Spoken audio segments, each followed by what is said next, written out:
Hello, എല്ലാവരും സുഖമായിരിക്കുന്നല്ലോ അല്ലേ? ഞാൻ ദേ മാരകായുധങ്ങളൊക്കെ ആയിട്ട് ഇറങ്ങിയിട്ട് ആ വിങ്കയുടെ കഴുത്തെ പിടിച്ച് തൂക്കിയെടുത്തതേ അതിൻ്റെ ചട്ടിയുടെ അകത്ത് ഒരു അരേലിയ പ്ലാന്റ് വളരുന്നുണ്ടായിരുന്നു കേട്ടാ. ഒരു കൊമ്പ് ഒടിഞ്ഞ് വീണത് ഞാൻ കുത്തിവെച്ചതാണേ. അപ്പോൾ കഴിഞ്ഞ ദിവസം നോക്കിയപ്പോഴേക്കും അതിൻ്റെ വേര് ഇത്തിരി പുറത്തേക്ക് കണ്ട്. എന്നാൽ അത് റീപ്പോർട്ട് ചെയ്തേക്കാലെന്ന് കരുതിയിട്ടാണേ.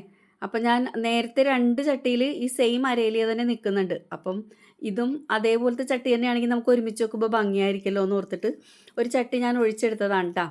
അങ്ങനെ ദേ ആ ചട്ടിയിലേക്ക് അത് വെച്ചിട്ടുണ്ട്. അപ്പോൾ പോരാത്ത പോട്ട് മിക്സും കൂടി ഇട്ട് കൊടുത്തു. അത് ഒന്ന് നനച്ചും കൂടി കൊടുത്തിട്ട് ഞാനത് തണലത്തേക്ക് മാറ്റി വെക്കുവാണ് കേട്ടോ. കുറച്ച് ദിവസം കഴിഞ്ഞിട്ട് നമുക്ക് തിരിച്ച് വെയിൽ കിട്ടുന്ന സ്ഥലത്തേക്ക് മാറ്റി വയ്ക്കാം. അടുത്ത പരിപാടി കല്ല് വെറുക്കലാണ് കേട്ടോ. കല്ല് വെറുക്കൽ എന്ന് പറഞ്ഞിട്ടുണ്ടെങ്കിൽ നമ്മൾ ഈ വാട്ടർ ടാങ്കിൻ്റെ ചുറ്റിനും മേക്ക് ഓവർ ചെയ്ത സമയത്ത് പെബിൾസ് ഇട്ടിട്ടുണ്ടായിരുന്നു. അപ്പം നമ്മുടെ സാധാരണ പ്ലാസ്റ്റിക് കവർ ഉണ്ടല്ലോ, സാധനങ്ങളൊക്കെ വാങ്ങിക്കുമ്പോൾ കിട്ടുന്ന കിറ്റ്, അത് മുറിച്ചിട്ടാണ് അതിൻ്റെ മുകളിലാണ് ഞാൻ ഈ പെബിൾസ് ഇട്ടിരുന്നത്. പക്ഷെ അത് തിന്നായതുകൊണ്ടാവണം മഴയൊക്കെ പെയ്തപ്പോഴേക്കും അതിൻ്റെ മുകളിലേക്ക് മണ്ണൊക്കെ വീണ് ഈ പെബിൾസ് അടിയിലായി. പോരാത്തതിന് ഈ ശിശിരമാസത്തിലെ ഇലപൊഴിച്ചിൽ കാരണം എല്ലാ ഇലകളും അതിൻ്റെ മീതെ വീണിട്ട് പെബിൾസ് എല്ലാം അടിയിലായിപ്പോയി, ഒട്ടും കാണാൻ പറ്റാത്ത രീതിയിലായിട്ടാണ്. അപ്പം ഞാൻ അതൊക്കെ പെറുക്കിയെടുത്ത് കഴുകി വെക്കാൻ പോവുകയാണേ. അങ്ങനെ ദേ ഒരു അര ബക്കറ്റോളം കിട്ടിയിട്ടുണ്ട് കേട്ടോ. ഒരു സൈഡിൽ ഞാൻ എടുത്തിട്ടുള്ളൂ, ഇപ്പുറത്ത് സ്പൈഡർ പ്ലാന്റിൻ്റെ ചുറ്റിനും കിടക്കുന്നത് എടുത്തിട്ടില്ല കേട്ടോ. അത് നമുക്ക് പിന്നീട് ഒരു ദിവസം ചെയ്യാം, അതല്ലെങ്കിൽ അത് വാഷ് ചെയ്തിട്ട് അങ്ങനെ തന്നെ ഇടാമെന്ന് കരുതി. അപ്പോൾ പിന്നെ എനിക്കൊരു ചെത്തിയുടെ തൈ ഒന്ന് മാറ്റി നടാനുണ്ടായിരുന്നു. അപ്പോൾ ഞാനതേ താഴെ നടാമെന്ന് കരുതിയിട്ട് ഈ ടാങ്കിൻ്റെ അടുത്ത് ഒരെണ്ണം നിൽപ്പുണ്ടായിരുന്നു കേട്ടോ, നേരത്തെ നട്ടത്. അപ്പോൾ അത് പിടിച്ചിട്ടുണ്ടായിരുന്ന കാരണം ഞാൻ തന്നെ അതിന് കൂട്ടായിട്ട് ഒരെണ്ണം കൂടി വെക്കാമെന്ന് കരുതിയിട്ട് ഈ ചെറിയ തൈയും കൂടി കൊണ്ട് അതിൻ്റെ അടുത്ത് വെച്ചേ. പിന്നെ അതിൻ്റെ ഇടയ്ക്കായിട്ട് വെച്ച് കൊടുക്കുന്നത് സ്പൈഡർ പ്ലാന്റ് തന്നെ. അപ്പോൾ നമുക്ക് സ്പൈഡർ പ്ലാന്റ് ഇതിൻ്റെ ചുറ്റിനാവുകയും ചെയ്യുമല്ലോ.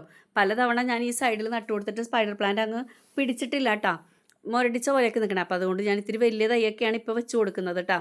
അപ്പോൾ ഫുള്ളായിട്ട് അങ്ങനെ ഫില്ല് ചെയ്ത് നിൽക്കുമ്പോഴേക്കും നല്ല ഭംഗിയായിരിക്കുമല്ലോ. അതുപോലെ ഒരു കാര്യം പറയട്ടെ, ഈ സ്പൈഡർ പ്ലാന്റ് ഹാങ്ങിങ് ബോട്ടിൽ വെക്കുന്നതാണ് കേട്ടോ കൂടുതൽ ഭംഗി. മതിലിൻ്റെ മുകളിലൊക്കെ വെക്കുവാണോ അല്ലെങ്കിൽ ഈ ടെറസിൽ സൈഡിലൊക്കെ വെക്കുവാണെങ്കിൽ നല്ല ഭംഗിയായിരിക്കും. കാരണം ഇതിൽ നിന്ന് ഒത്തിരി തൈകൾ പൊട്ടിയുണ്ടാവുമല്ലോ. അപ്പോൾ അതിങ്ങനെ തൂങ്ങി കിടക്കണതാണ് നല്ല ഭംഗിയാണ് കേട്ടോ. അപ്പോൾ ഇവിടെ മതിലിന് വീതി കുറവായത് കാരണം ഞാൻ അങ്ങനെ ചെയ്യാത്തത് ചെയ്യണമെന്നുണ്ട്. എപ്പോഴെങ്കിലും അതിന് പറ്റിയ ചട്ടി കിട്ടുവാണെങ്കിൽ അങ്ങനെ ചെയ്യണം.